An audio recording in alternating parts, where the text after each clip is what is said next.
আমরা আজকে জানব চেক পেমেন্টের পূর্বে কোন বিষয়গুলো দেখা আবশ্যক। প্রথমে আমরা চেক সম্পর্কে জানব। চেক সম্পর্কে নেগোশিয়েবল ইনস্ট্রুমেন্ট অ্যাক্ট আর্টিকেল 6-এ চেক সম্পর্কে বলা হয়েছে। চেক হলো একটি নেগোশিয়েবল ইনস্ট্রুমেন্ট। তাহলে সহজে বলতে গেলে আমরা বলতে পারি cheque is a written, dated and sign instrument that directs a bank to make payment.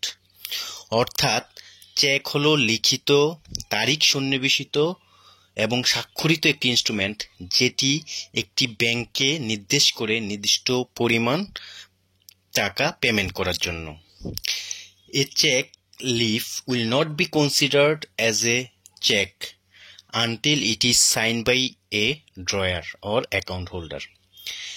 এখন আমরা দেখব একটি চেক পেমেন্টের পূর্বে কোন বিষয়গুলো অবশ্যই দেখতে হবে। সবচেয়ে গুরুত্বপূর্ণ বিষয় হলো apparent tenor of the instrument.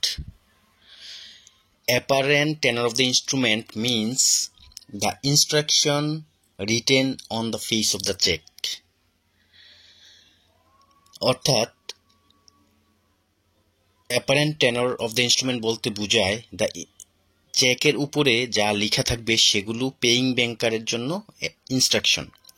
প্রথমে দেখতে হবে চেক আপনার ব্যাংকের কিনা। যদি আপনার ব্যাংকের হয় তাহলে কাউন্টারে ক্যাশ পেমেন্ট হবে, আর যদি অন্য ব্যাংকের হয় তাহলে ব্যাচ অর্থাৎ বাংলাদেশ অটোমেটেড ক্লিয়ারিং হাউসের মাধ্যমে চেকের টাকা কালেকশন হবে। তারপর চেকের ফেজ ভালোভাবে দেখতে হবে, এটি কি বিয়ারার চেক না অর্ডার চেক না ক্রসিং চেক। এখন যদি চেকটি বিয়ারার চেক হয় আমরা তাহলে বিয়ারার চেক কীভাবে চিনব? চেকটিতে কোনো ক্রস থাকবে না, ওপেন চেক থাকবে। বিয়ারার চেকে যে ব্যক্তি উপস্থাপন করবে তাকেই পেমেন্ট দিতে হবে। যদি বিয়ারারে চেকের পে টু এর জায়গায় রহিম লিখা কিন্তু চেক নিয়ে আসছে করিম, এখানে করিমকে চেক পেমেন্ট করতে হবে, কারণ চেকটি বিয়ারার চেক। সেটি হস্তান্তর করতে হলে ইনডোর্সমেন্টের প্রয়োজন নেই, শুধু ডেলিভারির মাধ্যমেই চেক হস্তান্তর হবে। যিনি চেক উপস্থাপন করবেন উনি চেক পেমেন্ট পাবেন। যদি পে টু এর জায়গায় রহিম লেখা কিন্তু চেকটি নিয়ে আসছে করিম, সেক্ষেত্রে চেকের পিছনে করিমের দুইটি সিগনেচার রাখতে হবে। প্রথম সিগনেচার দিয়ে বোঝায় চেকটি পেমেন্টের জন্য কাউন্টারে উপস্থাপন করা হয়েছে, এবং দ্বিতীয় সিগনেচার দিয়ে বোঝায় চেকে উল্লিখিত টাকা বুঝে পেয়েছে। সাধারণত প্রতিটি চেক পেমেন্টের ক্ষেত্রেই চেকের পিছনে আমরা দুটি সিগনেচার নিয়ে থাকি। অর্থাৎ বিয়ারার চেকের পে টু এর জায়গায় যার নামই লেখা থাকুক, এখানে এই চেকটিতে পে টু জায়গায় রহিমের নাম লেখা আছে, এখানে যদি করিম নিয়ে আসে করিমকে চেক পেমেন্ট করতে হবে, অথবা অন্য যে কেউ রাব্বি যে কেউ নিয়ে আসুক এই চেক পেমেন্ট করতে হবে, কারণ এটা বিয়ারার চেক। বিয়ারার চেক হস্তান্তর করতে গেলে কোনো ইনভেস্টমেন্ট করতে হয় না, শুধু হাতে ডেলিভারি করার মাধ্যমেই চেকটি হস্তান্তর হয়ে যায়। যদি চেকটি অর্ডার চেক হয় তাহলে আমরা অর্ডার চেক কিভাবে চিনব?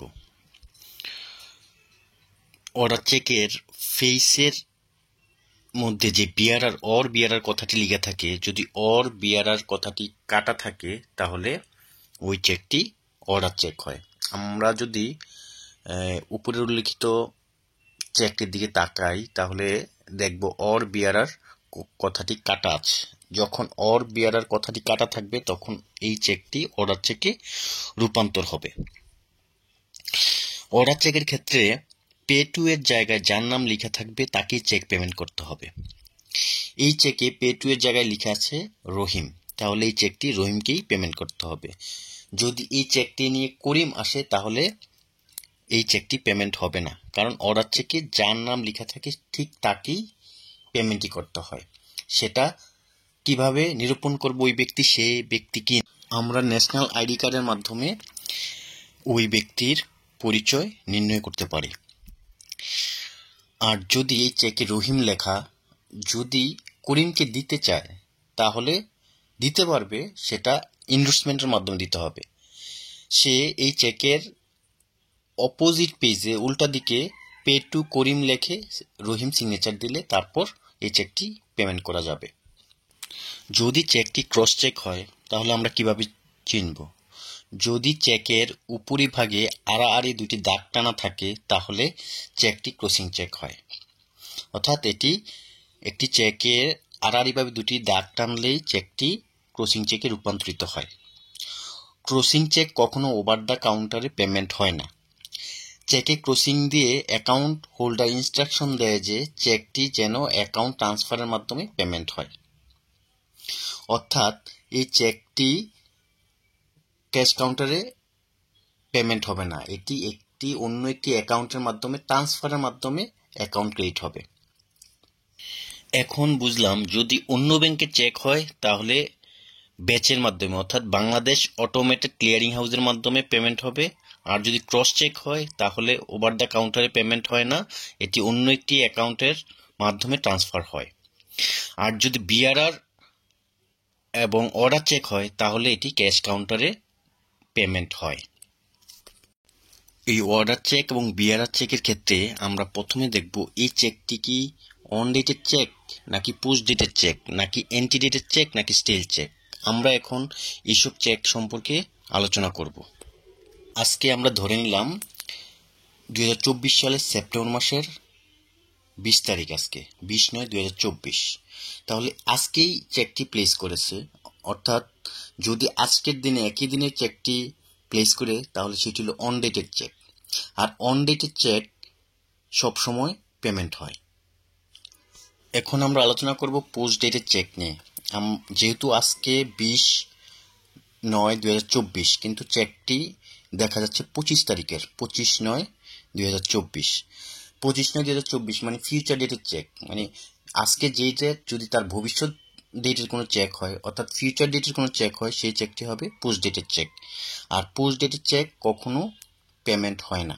এখন আমরা স্টিল চেক নিয়ে আলোচনা করব। স্টিল চেক মানে বাসি চেক, মানে যে চেকটা তার মেয়াদ উত্তীর্ণ হয়েছে। আমরা জানি আজকে আমাদের ডেট হলো কত, 20/9/2024, কিন্তু এই চেকটি হয়েছে 15/3/2024। তাহলে আমরা জানি একটি চেকের মেয়াদ থাকে 6 মাস।